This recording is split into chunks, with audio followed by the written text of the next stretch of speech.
Hi అండి. ఈరోజు మన ఛానల్లో కజ్జికాయలు ఎలా చేసుకోవాలో చూద్దాం రండి. చాలా టేస్టీగా చాలా బాగున్నాయి. ఒకసారి వీడియోలోకి పోయి చూద్దాం రండి. గోధుమ పిండి ఒక 1/2 kg కలుపుతున్నాను. అందులో కొద్దిగా సాల్ట్ వేసి ఇలా కలుపుకోవాలి. కావాలంటే మైదా పిండి కూడా వేసుకోవచ్చు. నేనైతే గోధుమ పిండి వేసి కలిపాను. ఇలా కొంచెం కొంచెం వాటర్ పోసుకుంటూ చపాతీ ముద్దలాగా కలుపుకోవాలి. అందులోనే కొంచెము నూనె కూడా వేసి కలిపాను. ఇలా ముద్దలాగా బాగా కలుపుకోవాలి.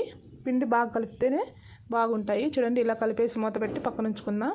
ఇప్పుడు ఒక మిక్సీ గిన్నె తీసుకొని ఆ మిక్సీ గిన్నెలో శనగపప్పు 2 కప్పులు వేసాను, 2 యాలగుడ్లు, అందులోనే 1 కప్పు చక్కెర వేసాను.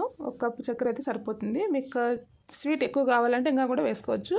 ఇలా మిక్సీ పట్టుకోవాలి. చూడండి, మెత్తటి పౌడర్ లాగా పట్టుకోవాలి.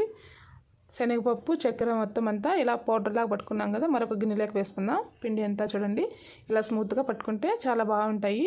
ఇప్పుడు ఇందులోనే వట్టి కొబ్బరి తురుముని కూడా వేస్తున్నాను. అంటే పచ్చి కొబ్బరి ఉంటే కూడా వేసుకోవచ్చు. నేనైతే వట్టి కొబ్బరి తురుము వేసాను. వేసుకొని ఇలా బాగా కలుపుకోవాలి. ఇలా కలిపేసి పక్కన ఉంచుకున్న తర్వాత మనం ముందుగా చపాతీ ముద్ద కలిపి పెట్టుకున్నాం కదా, దాన్ని మళ్ళీ ఒకసారి బాగా కలుపుకోవాలి. పిండి చూడండి ఇలా బాగా కలుపుకున్న తర్వాత చిన్న చిన్నగా ఉండలు చేసుకొని చిన్న చిన్న చపాతీలాగా రుద్దుకోవాలి. చూడండి, ఇలా చపాతీ కర్రతో తీసుకొని ఇలా చపాతీలాగా రుద్దుకోవాలి. చిన్న సైజు రుద్దుకోవాలి. నేను కొంచెం పెద్ద సైజు రుద్దాను. ఇప్పుడు కజ్జికాయలు వత్తే బాక్స్ ఉంటుంది కదా, ఆ బాక్స్ పైన వేసి అందులో మనం ముందుగా శనగపప్పు పౌడర్ ఉంది కదా, ఆ శనగపప్పు పొడి కూడా వేసి ఇలా ప్రెస్ చేసుకోవాలి. చూడండి, ఎక్స్ట్రా పిండినంతా కూడా తీసేయాలి. మరి కొంచెం చిన్నగా రుద్దుకుంటే సరిపోతుంది చపాతీలు. నేనైతే కొంచెం పెద్దగా రుద్దాను, అందుకు ఎక్స్ట్రా పిండి అనేది ఎక్కువ ఉండింది. చూడండి, ఇలా ఒక్కొక్కటిగా చేసి అన్ని ప్లేట్కి తీసి పెట్టుకున్నాను. చూడండి ఎంత చక్కగా ఎంత బాగున్నాయో.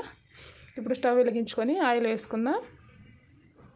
చూడండి, ఆయిల్ హీట్ ఎక్కుతూ ఉంటుంది కదా, ఆయిల్ హీట్ ఎక్కిన తర్వాత కొంచెం మీడియం ఫ్లేమ్లో పెట్టుకొని ఈ కజ్జికాయలు ఒక్కొక్కటిగా వేసుకొని వేయించుకోవాలి. చూడండి, ఇలా కొద్దిసేపు అలా 1 నిమిషం పాటు అలా వేగిన తర్వాత మరో పక్క ఇలా తిప్పుకోవాలి. చాలా టేస్ట్గా ఉన్నాయండి. మీరు కూడా ఒకసారి ట్రై చేసి ఎలా వచ్చాయో కామెంట్ చేయండి. ప్లీజ్ వీడియో చూస్తున్నారు కానీ లైక్ చేయడం లేదు. లైక్ చేయండి, సబ్స్క్రైబ్ చేసుకోండి. చూడండి, మంచి కలర్ వచ్చాయి కదా. ఇప్పుడు తీసి పక్కన వేసుకుందాం. చూడండి, ఇలా చేసి ఒక బాక్స్కి పెట్టామంటే 1 మంత్ పాటు కూడా నిల్వ ఉంటాయి. చాలా బాగుంటాయి. స్కూల్ నుంచి రాగానే పిల్లలకు 2 ఇస్తే సరిపోతుంది. స్నాక్స్కు చాలా బాగుంటాయి.